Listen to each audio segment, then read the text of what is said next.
Hello, good morning दोस्तों। जैसा कि आज मैं एक नया टॉपिक लेके आया हूँ आप सभी के लिए, एलसीएम और एचसीएफ। इसमें भी लोगों को बड़ा कन्फ्यूजन रहता है कि एलसीएम और एचसीएफ को हम किस तरह से समझें। सबसे पहले हम लोग बात करेंगे आज एलसीएम की। आज हम लोग एलसीएम की बात करेंगे। तो एलसीएम को हमें समझना कैसे है? एलसीएम समझने के लिए हमें एग्जाम्पल भी चाहिए होगा और चीज़ें भाषा के आधार पर भी हमें सीखना है। जब भी हमारे लिए संख्याएँ दी गई होती हैं, तो उनमें से हमें पूछा जाता है कि उसमें आप एलसीएम बताइए। तो उसको पहले आप भाषा के आधार पर समझ सकते हैं। यह 2 या 2 से अधिक संख्याओं का सबसे छोटा गुणांक होता है। मान लीजिए हमारे पास कोई 2 संख्याएँ हैं, 12 और 18। हमारे पास 2 संख्याएँ हैं। अब मैं जो बोल रहा हूँ वो आप बहुत ध्यान से समझें। यह 2 या 2 से अधिक संख्याओं का सबसे छोटा गुणांक होता है, जो उन सभी संख्याओं से विभाज्य होता है। मतलब जो हमारे पास संख्याएं ये दी गई हैं, जैसे 12 और 18 हमारे पास 2 संख्याएं हैं, तो जो भी हमारा एलसीएम आएगा वो इनके द्वारा पूर्णतः विभाज्य होगा। एग्जाम्पल के तौर में लिखा है 12 और 18। तो हमेशा अंग्रेजी में जो एलसीएम होता है उसको बोलते हैं लोएस्ट कॉमन मल्टीपल्स, जबकि हिंदी में हम लोग लसापा बोलते हैं, लघुत्तम समापवर्तक। ठीक है। तो हमें मल्टीपल्स का मतलब क्या होता है? इसके फैक्टर्स चाहिए, फैक्टर नहीं चाहिए होते, मल्टीपल्स चाहिए। तो 12 के मल्टीपल्स हमारे पास कौन से होते हैं? 12 के मल्टीपल्स मैं बताता हूँ। 12 के मल्टीपल्स, तो 12 के मल्टीपल्स कौन कौन से आएंगे? हमारे पास 12 ही होगा पहला मल्टीपल, 24 होगा मल्टीपल्स, 36 होगा हमारे पास,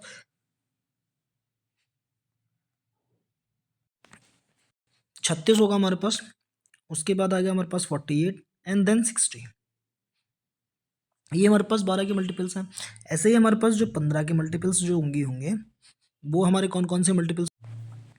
एक तो 15 ही रहेगा हमारे पास, 30 रहेगा, एक 45 रहेगा हमारे पास, एंड देन 60। अब हमें देखना क्या है? Common multiples. तो कॉमन मल्टीपल्स कौन सा है इसके अंदर? हमारे पास जो कॉमन आया वो आया हमारे पास 60। 60 कॉमन। इसका मतलब है जो भी हमारा कॉमन है इन संख्याओं के द्वारा वो डिविजिबल होगा, विभाज्य होगा। मतलब हमारा जो एलसीएम आया वो आया हमारा 60। ठीक है, इतनी बात समझ में आई? और एग्जाम्पल देखते हैं, आगे एग्जाम्पल देखते हैं। हमारे पास कोई भी संख्या है, मान लेते हैं छोटी संख्या ले लेते हैं हम लोग, कोई भी 8 हमारे पास कोई संख्या है, एक संख्या है हमारे पास 12। ठीक है। अब इनके हमें निकालने हैं मल्टीपल्स। तो 8 के मल्टीपल्स कितना रहेगा? 8 रहेगा, 16 रहेगा, 24 रहेगा।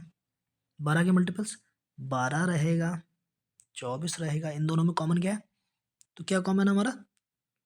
24 इसमें कॉमन है। तो ये 24 जो दिख रहा है इसके अंदर, ये हमारा कॉमन मल्टीपल्स है। इसका मतलब क्या हुआ? जो एलसीएम है वो क्या हुआ हमारा? 24।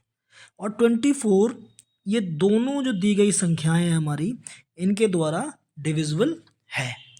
इससे ये सिद्ध होता है कि एलसीएम हमारा हमेशा कॉमन मल्टीपल रहेगा। नाउ अब हम लोग स्टार्ट करते हैं, आगे बढ़ते हैं इस चीज़ के लिए, और हम लोग आते हैं एचसीएफ पे। HCF highest common factor. ठीक है। इसकी परिभाषा की अगर हम लोग बात करते हैं, इसमें कहते हैं 2 या 2 से अधिक संख्याओं का सबसे बड़ा गुणांक, सबसे बड़ा गुणांक होता है। 2 या 2 से अधिक संख्याओं का सबसे बड़ा गुणांक एचसीएफ होता है। अच्छा, इसमें होता क्या है? इसमें होता है उन सभी संख्याओं से, ये उन संख्याओं से, जो भी संख्याएं हमारे पास दी हुई हैं। सपोज करो मैंने एग्जांपल पहले लिया था, जैसे हमारे पास 12 है और 18 है। हमने कहा उन संख्याओं में समान रूप से विभाजित होता है, समान रूप से विभाजित होता है। जैसे अब इसमें हमेशा हम क्या निकालेंगे? फैक्टर। उसमें हमने निकाले मल्टीपल और इसमें निकालेंगे हमेशा फैक्टर। फैक्टर मतलब 12 के गुणांक। तो 12 के कौन कौन से गुणांक होंगे हमारे पास? 2,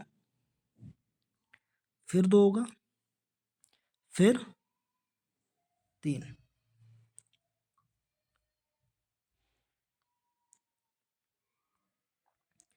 हमने यहाँ लिखा था HCF, एक वेट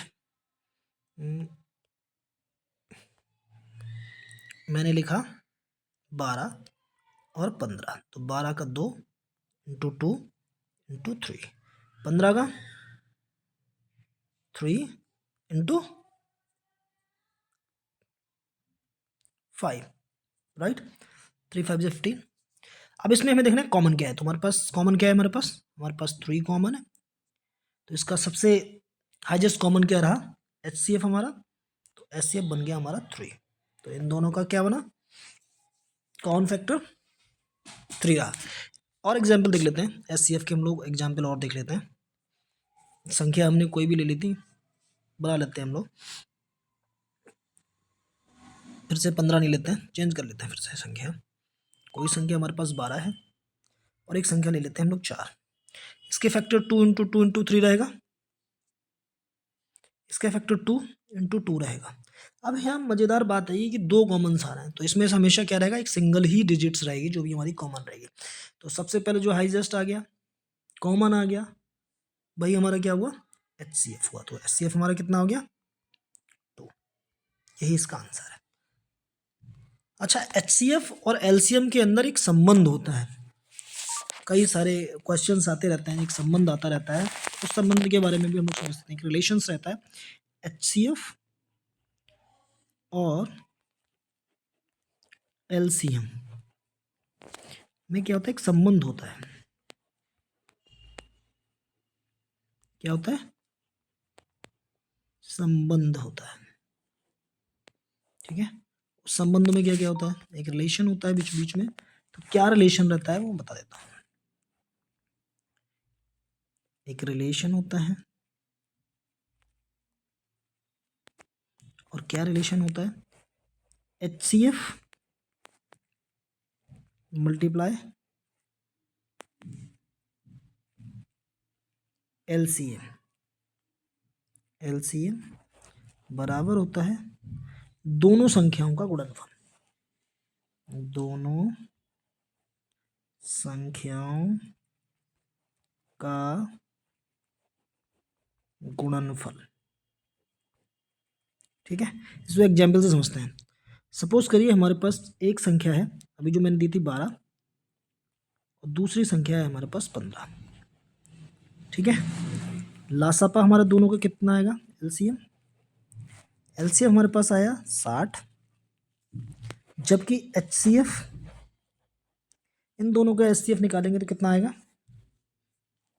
HCF कितना आएगा बताओ जरा, 12 15 में निकाल लेते हैं, ये 2 इंटू 2 इंटू 3, ये कितना आएगा, 5 इंटू 3, तो जो भी 3 कितना आया इसमें, 3, तो HCF इज 3। अब संख्या दे सकते हैं हम लोग, हमारे पास संख्याएं हैं, फॉर्मूला लगा सकते हैं, जो फॉर्मूला था हमारे पास, मैंने बताया था फॉर्मूला, HCF मल्टीप्लाई LCM बराबर N1 गुणा N2, ठीक है। तो हमारे पास HCF कितना था, 60 गुणा HCF था हमारे पास 3, सॉरी, LCM 60 पहले भर दिया मैंने, कोई बात नहीं। HCF 3 था और बराबर N1 कितना था हमारे 12 गुणा 15, इन दोनों की जो वैल्यू है वो बराबर रहेगी हमेशा, 6 18 15 12 180, तो हमेशा इन दोनों की जो वैल्यू रहेगी वो हमेशा इक्विवेलेंट रहेगी, बराबर रहेगी, इसीलिए एक फॉर्मूला है ये दोनों में रिलेशन रहता है कि LCM और HCF का गुणनफल दोनों संख्याओं के गुणनफल के बराबर होता है। तो इस तरह से आज के लिए LCM और HCM का ये टॉपिक मैंने बताया है, और मुझे लगता है सभी लोगों की समझ में आया होगा। मैं चाहता हूँ थोड़ा सा अपना प्यार दें, सब्सक्राइब करें, चैनल में थोड़ा सा मेरा सहयोग करें, आगे बढ़े। धन्यवाद, आज के लिए इतना ही।